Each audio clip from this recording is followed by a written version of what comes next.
La certification PICS, ce qu'il faut savoir. J'ai évalué et développé mes compétences numériques grâce aux tests passés sur mon profil PICS.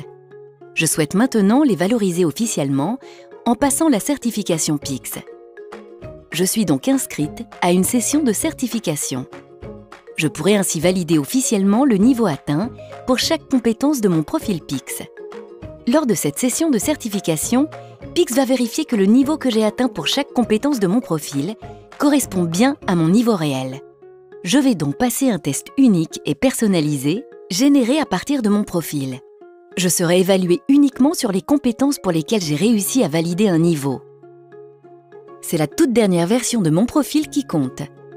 Le test de certification se compose de 3 questions par compétence. Pour que PICS vérifie à quel point mon profil reflète mon véritable niveau, les questions posées sont des variantes des questions que j'ai déjà réussies. Donc, pas de surprise. PICS va me délivrer une certification PICS, un profil certifié avec un score certifié et pour chaque compétence, un niveau certifié. Ce score et ces niveaux certifiés peuvent être inférieurs à ceux de mon profil. Il peut même arriver que ma certification soit rejetée. Pas de panique. Pour éviter ces situations, il suffit d'en comprendre la logique. Prenons la compétence « Interagir ».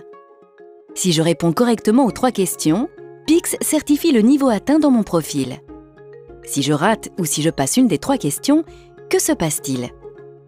En fonction de mon pourcentage de bonnes réponses sur l'ensemble du test de certification, PICS peut considérer que cas numéro 1, c'est une petite erreur d'inattention. PICS certifie quand même le niveau atteint dans mon profil. Cas numéro 2, cette erreur reflète une petite lacune. PICS certifie le niveau inférieur. Cas numéro 3, si je rate ou si je passe 2 questions sur les 3, PICS considère que cette compétence ne peut pas être certifiée.